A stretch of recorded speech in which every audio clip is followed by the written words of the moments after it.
Bhaja Govindam, verse 20. Face the end bravely by realizing your inner strength through spiritual practices.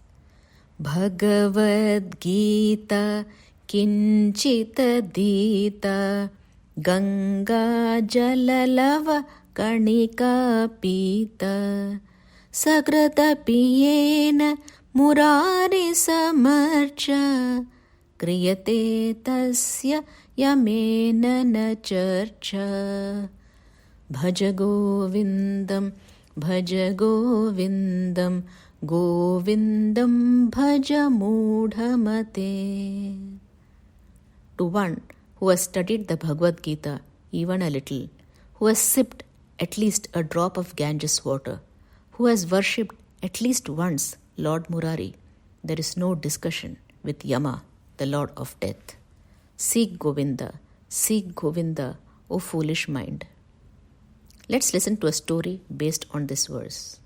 Once there was a thief and he was looking for things to steal but could not find anything much. In desperation, he went to a temple where the priest was giving a religious speech to many people. The thief had decided to steal money from the business people visiting there. But after observing a new man's presence with different face, he decided to listen to the speech for a little while. The pujari was speaking on the topic of truthfulness, and the thief thought that the talk was not so bad. He was completely lost in the true feeling of truthfulness. When the program was over, everybody went home except for the thief, who was not ready to leave. The thief began to wonder that the pujari would think the thief would do something wrong in the temple. To help feel less fearful, the thief asked the pujari, "I have nothing to do here, but you gave a very deep speech on the importance of truthfulness, which I really liked. However, my mind is still not going to digest it." The thief had many questions and arguments in his mind regarding the imbuement of truthfulness. He wondered how a thief could become free from not speaking a lie. The priest gave deep advice to him that by speaking truth also he would do his business. By using the virtue of truthfulness also he would remain safe and secure no matter where he was or what he stole. The pujari gave the thief the confidence that he could be successful even while stealing. The thief was firmly determined to follow the pujari's advice in practical life and promised to follow the norm of truthfulness and honesty from that day in all respects. He committed himself to speak only facts and truthfulness everywhere from that very moment.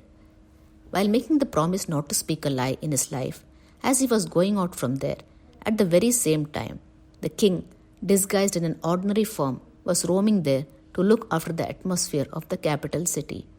Coincidentally, the thief met a person on the way in a roaming condition. The roaming gentleman asked the thief who he was. The thief recalled his promise to always speak the truth. Even though difficult, he still revealed that he was a thief. The gentleman replied happily and excitedly that he too was a thief. These two men became friends by shaking hands and hugging each other. The new thief suggested that they steal some very valuable things and that he knew exactly where to find them. He took him in such incognito way that both of them arrived in front of the grand royal palace, and the new thief led the way to the royal treasury and asked him to break open the safe. After breaking open the safe, they found 5 most valuable diamonds. The thief friend suggested that they take only 4 diamonds, 2 for each of them, because breaking 1 diamond in half would be valueless. So they took 4 and left 1 diamond in the safe. They soon parted ways after sharing their loot. The next day, as the royal palace offices were opened, they found the royal treasure of the palace was broken. When the royal treasurer checked it, he noticed that 4 of the diamonds were missing. He saw this as a great opportunity, so he put the remaining diamond in his pocket and announced to the king that the 5 valuable diamonds had been stolen from the royal treasure. The king then ordered the security guards to arrest the thief and bring him to the palace. After bringing him to the palace, they presented the thief before His Majesty, the king. The king carefully observed him from his head to toe and said, "So, you are the thief. What did you steal?" The thief replied, "I cannot speak a lie. So you must know I have stolen the diamonds of the royal treasure along with my friend." "How many diamonds did you steal?" the king asked. "We stole 4, 2 for each of us. Since we could not break the last one in half, we left 1 diamond in the safe."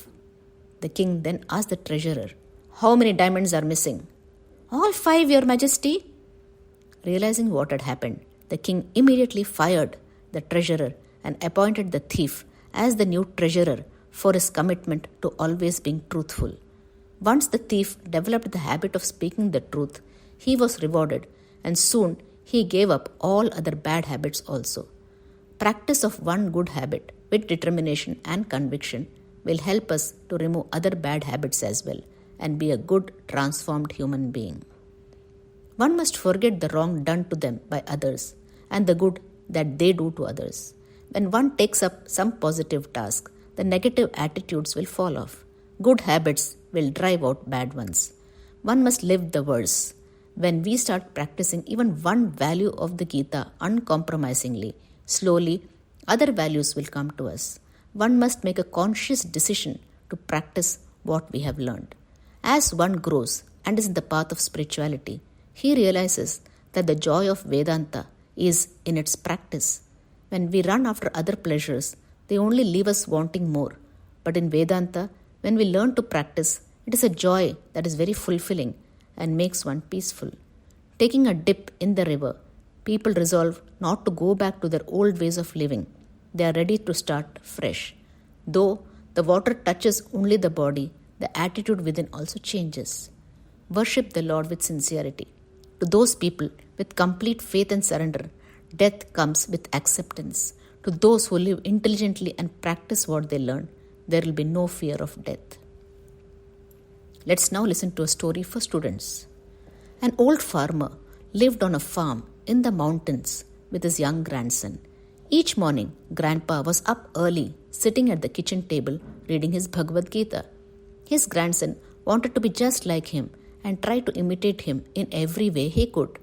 One day, the grandson asked, "Grandpa, I tried to read the Bhagavad Gita just like you, but I don't understand it. And what I do understand, I forget as soon as I close the book. What good does the reading of Bhagavad Gita do?" The grandfather quietly turned from putting the coal in the stove and replied, "Take this coal basket down to the river and bring me back a basket of water." The boy did as he was told, but all the water leaked out before he got back to the house. The grandfather laughed and said, "You'll have to move a little faster next time," and sent back to the river with the basket to try again. This time the boy ran faster, but again the basket was empty before he returned home. Out of breath, he told his grandfather that it was impossible to carry water in a basket, and he went to get a bucket instead. The old man said, "I don't want a bucket of water. I want a basket of water. You are just not trying hard enough." And he went out the door to watch the boy try again. At this point, the boy knew it was impossible, but he wanted to show his grandfather that even if he ran as fast as he could, the water would leak out before he got back to the house. The boy again dipped the basket into the river and ran hard, but when he reached his grandfather, the basket was again empty. Out of breath, he said, "See, Grandpa, it's useless." "So, you think it is useless?" asked the old man and asked his grandson to look at the basket. The boy looked at the basket and for the first time realized that the basket was different. It had been transformed from a dirty old coal basket, which was now clean inside out.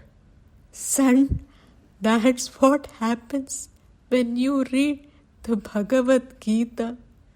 You might not understand or remember everything, but when you read it, you will be changed inside and out. That is the work of Krishna in our lives." It only proves the strength of the noble teachings that are involved in the Bhagavad Gita. And these universal principles endure even though they are expressed in different ways in various philosophic scriptures of the world. It is an intensely practical book and in many ways one of the most beautiful. It helps us to understand how we can live in society and still make spiritual values the real motivation of our lives. Because what the Gita enjoins is the importance of the inner life. That is what motivates us and what motivates all life in the universe. It is important to develop human values from a young age so that it is ingrained in them and they start leading that value-based life from their young age. Children should be taught from very young to have faith first in themselves and also faith in God. The children who are brought up in such a manner tend to be more resilient and face life boldly with inner strength and conviction. Jai Sai Ram.